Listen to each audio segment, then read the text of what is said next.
Hello అండి, నమస్తే. ఇంట్లో ఉండే పనినంతా కూడా మనము ఒక్కరమే ఈజీగా చేసుకోవాలంటే ఈ టిప్స్ని ఫాలో అవ్వాల్సిందే. ఈ చింతపండును మనము సంవత్సరానికి సరిపడినంత ఒకేసారి మొత్తంలో తీసుకున్నాం అనుకోండి, కలర్ అనేది మారిపోతూ ఉంటుంది. ఇలా కలర్ మారకుండా ఫ్రెష్గా స్టోర్ చేసుకోవాలంటే ఇలా ఏదైనా పాలిథిన్ కవర్లో కానీ ఎయిర్ కంటైనర్ బాక్స్లో కానీ స్టోర్ చేసుకొని ఫ్రిడ్జ్లో పెట్టేసుకున్నాం అనుకోండి, చింతపండు కలర్ అనేది అస్సలకే మారకుండా ఎన్ని సంవత్సరాలైనా ఇలాగే ఉంటుంది. ఇలాంటి సేమ్ కీస్ ఉన్నాయి అనుకోండి, ఏ కీ పెట్టి తీయాలో కన్ఫ్యూజ్ అవుతూ ఉంటాం కదా. అలాంటప్పుడు మన ఇంట్లో ఇలాంటి కలర్స్ కానీ నెయిల్ పాలిష్ ఉన్నా సరేనండి, ఇలా డిఫరెంట్ కలర్స్ని మనము ఒక్కొక్క కీకి వేసామనుకోండి, కన్ఫ్యూజ్ కాకుండా మనము టక్కున ఆ కీని గుర్తు పెట్టుకొని ఈజీగా తీయగలుగుతాం. మనము కొత్త ప్లేట్స్ కానీ కొత్త బౌల్స్ తెచ్చుకున్నప్పుడు ఇలాంటి స్టిక్కర్స్ వస్తుంది కదండి, మనము ఇలా చేతో ఎంత తీసినా కూడా సరిగా రాదు కదా. అలాంటప్పుడు మన ఇంట్లో హ్యాండ్ వాష్ లిక్విడ్ని కొద్దిగా వేసి దూదితో కానీ లేదా చేత్తో కానీ బాగా ఇలా రుద్దేసేయండి. ఇలా 30 సెకండ్స్ పాటు రుద్దేసిన తర్వాత మనము ఈ స్టిక్కర్ని ఈజీగా తీయగలుగుతాం. స్టిక్కర్ మచ్చ కూడా అస్సలకే ఉండదండి. తర్వాత మనము ఇలా పొడి క్లాత్తో క్లీన్ చేసుకున్నాం అనుకోండి, నీట్గా ఉంటుంది. నిమ్మకాయ రసాన్ని తీసేసిన తర్వాత ఈ తొక్కలను పడేస్తాం, కానీ వీటిని ఇలా చిన్న చిన్న పీసెస్గా కట్ చేసుకోవాలి. ఇలా కట్ చేసుకున్న నిమ్మ తొక్కల్లో కొన్ని వాటర్ని వేసుకున్నాక 1 టీ స్పూన్ వరకు వంట సోడా ఉంటుంది కదండి, ఆ వంట సోడాను కూడా ఈ నిమ్మకాయ దాంట్లో కలిపేసేయండి. స్పూన్తో బాగా మిక్స్ చేసుకున్నాక టీ వడపోసే జాలి ఉంటుంది కదండి, దాంతో ఈ వాటర్ అంతా కూడా సపరేట్ చేసుకోండి. ఈ నిమ్మ తొక్కల్లో కొంచెం రసం అనేది ఉంటుంది కదండి, ఇలా స్పూన్తో ప్రెస్ చేసామనుకోండి పూర్తిగా వచ్చేస్తుంది.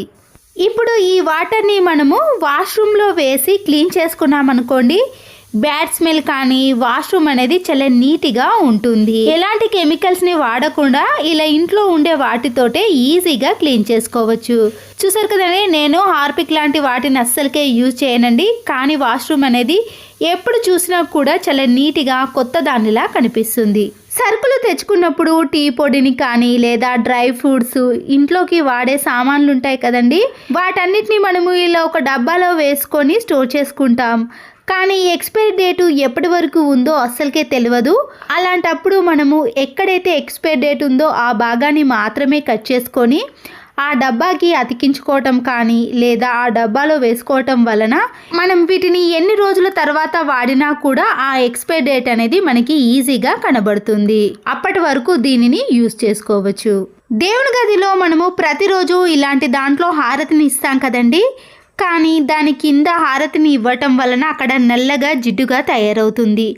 ఇలాంటి ప్లేస్లో మనం కొద్దిగా గోధుమ పిండిని కానీ లేదా శనగపిండిని ఏదైనా వేసి అప్పుడు ఈ హారతిని ఇచ్చామనుకోండి, కింద జిడ్డు కాకుండా ఉంటుంది. అంతేకాకుండా దీనివల్ల హారతి అనేది ఎక్కువసేపు వెలుగుతూనే ఉంటుందండి, మధ్యలో కొండెక్కుతుంది అనే భయం కూడా ఉండదు. ఇలా మనం క్లీనింగ్ చేసుకునేటప్పుడు చాలా ఈజీగా క్లీన్ చేసుకోవచ్చు. నిమ్మకాయలు ఇలా ఎక్కువగా ఉన్నప్పుడు మనము కవర్లో పెట్టి స్టోర్ చేసుకున్నాం అనుకోండి, అవి త్వరగా పండు పారిపోతాయి. ఆయిల్ కవర్ని ఇలా సీజర్తో కట్ చేసి దాంట్లో నిమ్మకాయలను వేసి ఫ్రిడ్జ్లో పెట్టేసామనుకోండి, అవి త్వరగా పండు వారకుండా ఉంటాయి. ఎక్కువ రోజులు కూడా మనము ఫ్రెష్గా స్టోర్ చేసుకోవచ్చు.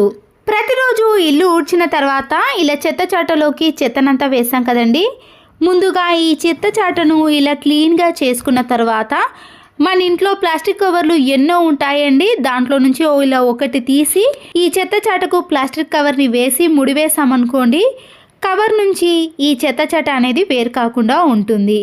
అప్పుడు మనము ప్రతిరోజు ఇల్లు ఊడ్చినప్పుడు ఇలా కవర్లోకి ఎత్తేసామనుకోండి, చెత్త చాట ఎప్పుడు చూసినా కూడా చాలా ఫ్రెష్గా ఉంటుంది. ప్రతిరోజు క్లీన్ చేయాల్సిన పని కూడా ఉండదు. ఇలాంటి కవర్ వేసినా కూడా ఎంత పల్చగా ఉన్న డస్ట్ అయినా కూడా ఇందులోకి వస్తుంది. ఇలాంటి బౌల్లో కానీ ప్రెషర్ కుక్కర్లో మనము ఎగ్స్ని ఉడికించుకున్నామనుకోండి, ఇలా నల్లగా మారిపోతుంది. ఇలా నల్లగా మారిన బౌల్లోకి కొద్దిగా సాల్టును నిమ్మకాయ రసాన్ని వేసి ఇలా బాగా రుద్దేసేయండి. ఇలా 1 నిమిషం పాటు బాగా రుద్దేసిన తర్వాత మనము గిన్నెలు తోమే సోప్తో క్లీన్ చేసుకున్నాం అనుకోండి, ఇలాంటి బౌల్స్ అనేవి మళ్ళీ ఎప్పటిలాగా నీట్గా ఉంటాయి. మనము పూలను ఇలా ఎక్కువగా తెచ్చుకున్నప్పుడు ప్లాస్టిక్ కవర్లో పెట్టి ఫ్రిడ్జ్లో పెట్టేసాం అనుకోండి, దాంట్లో తడి ఎక్కువగా ఉండటం వలన రెక్కలు రాలిపోవటం కానీ పువ్వులు అనేవి త్వరగా పాడవటం లాంటివి జరుగుతాయి. ఇంట్లో ఇలాంటి న్యూస్ పేపర్ ఉందనుకోండి, దాన్ని ఇలా చిన్న చిన్న పీసెస్గా కట్ చేసుకొని ఈ పూలల్లో వేసేయాలి. కవర్లో ఉన్న వాటర్ని అంతా దులిపేసిన తర్వాత న్యూస్ పేపర్ ఉంటుంది కదండి, ఆ న్యూస్ పేపర్ని ఈ కవర్ అడుగు భాగాన పెట్టేసి ఆ తర్వాత మనము ఈ పువ్వులను ఆ కాగితాలను వేసామనుకోండి, పువ్వులలో ఉండే తడినంతా కూడా ఈ పేపర్ అనేది అబ్జర్వ్ చేస్తుంది. అప్పుడు మనము పువ్వులను ఎన్ని రోజులు ఫ్రిడ్జ్లో పెట్టినా కూడా చాలా ఫ్రెష్గా ఉంటాయి. ఇలాంటి స్పెట్స్ బాక్స్ ఉందనుకోండి, మనము ఎక్కడికైనా బయటికి వెళ్ళినప్పుడు కానీ లేదా ఫంక్షన్స్కి వెళ్ళినప్పుడు చిన్నపిల్లలకు సంబంధించినవి కాటిక కానీ ఏదైనా పెన్సిల్ ఇలాంటివన్నీ కూడా వేసుకోవచ్చు. లేదా మనమే ఎక్కడికైనా బయటకి వెళ్ళినప్పుడు ఇలా చిన్న చిన్న వాటిని అన్నిటినీ కూడా స్పెట్స్ బాక్స్లో పెట్టుకున్నాం అనుకోండి, అన్నీ ఒకే దగ్గర ఉంటాయి కాబట్టి హ్యాండ్ బ్యాగ్లో వెతకాల్సిన పని ఉండదు. ఇలా ఈజీగా స్పెట్స్ బాక్స్లో పెట్టుకొని తీసుకెళ్ళవచ్చు. ఇలాంటి యాంట్మెంట్స్ని మనము చాలా రోజుల తర్వాత యూజ్ చేసామనుకోండి, దానికి ఉండే క్యాప్ను తీయాలంటే చాలా ఇబ్బంది పడుతూ ఉంటాం.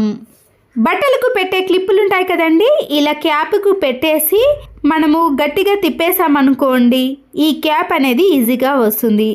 అప్పుడు మన చేతులు జారిపోకుండా ఉండటం వల్ల కూడా ఈ క్యాప్ను ఇలా వెంటనే తీయగలుగుతాం. మరొక యూస్ఫుల్ టిప్ని కూడా చూడండి. ఇలాంటి మనం సరుకులు తెచ్చుకున్నప్పుడు పెద్ద పెద్ద కవర్స్ ఉంటాయి కదండి, నేను ఇక్కడ 5 kg కవర్ని తీసుకొని పాడైపోయిన పిల్లో కవర్స్ ఉంటుంది కదండి, దాంట్లో ఈ ప్లాస్టిక్ కవర్ని పెట్టేసేయాలి. ఇప్పుడు ఈ పిల్లో కవర్ని మనము కిచెన్లో ఉండే గిన్నెలు క్లీన్ చేసే ప్లేస్లో పెట్టేసామనుకోండి, ఇలా గిన్నెలన్నిటినీ కూడా ఈ కవర్ పైన బోర్లించేసామనుకోండి, కిచెన్ ప్లాట్ఫామ్ అనేది తడిగా కాకుండా ఎప్పుడు చూసినా కూడా చాలా నీట్గా ఉంటుంది. మనము మళ్ళీ క్లాత్తో క్లీన్ చేయాల్సిన పని కూడా ఉండదు. ఇలాంటి పట్టు శారీస్ కానీ మనము వర్క్ శారీస్ ఉంటాయి కదండి, ఇలా నిలువుగా మడత పెట్టిన తర్వాత కింద కూడా 2 సార్లు ఇలా మడత పెట్టుకోవాలి. పైన ఒక మడతను మలిచి ఈ 2 మడతలను మనము పైన మలిచిన మడతలో పెట్టేసామనుకోండి, మనము బీరువాలో ఎన్ని బట్టలు పెట్టినా కూడా స్పేస్ అనేది చాలా తక్కువగా తీసుకుంటుంది. ఒకసారి తీసినప్పుడు మరొకసారి కింద పడ్డప్పుడు ఆ మడత అనేది చెరిగిపోకుండా మనము ఇలా డబుల్గా మడత పెట్టకుండా మన పనిని చాలా సులువుగా చేసుకోవచ్చు. అంతే కదండి, ఇలా మడత పెట్టిన ఈ శారీలోనే మనము బ్లౌజ్ను పెట్టికోట్ని కూడా పెట్టుకోవచ్చు. అన్నీ ఒకే దగ్గర ఉంటాయి కాబట్టి మనము ఈజీగా ఈ శారీని తీసుకొని టైంకి వేసుకోగలుగుతాం. మన ఇంట్లో ఉండే బీరువాలో కానీ కబోర్డ్లో కానీ ఇలా శారీస్ని మడత పెట్టుకున్నామనుకోండి, 100 శారీస్ని అయినా కూడా ఈజీగా ఈ బీరువాలో సర్దుకోవచ్చు. ఒకటి తీసినా కూడా మరొక శారీ అనేది కింద పడకుండా మడత చెరిగిపోకుండా ఉంటుంది. చూసారు కదండి, స్పేస్ కూడా చాలా ఎక్కువగా ఉంటుంది. ఇలా మనము ఎన్ని శారీస్ని అయినా ఈ పద్ధతిలో మడత పెట్టుకోవచ్చు. ఈ యూస్ఫుల్ వీడియో మీకు నచ్చినట్లయితే తప్పకుండా ఒక లైక్ చేసి మీ ఫ్రెండ్స్కి కానీ రిలేటివ్స్కి షేర్ చేయండి. మరో వీడియోతో మళ్ళీ కలుద్దాం. Thanks for watching.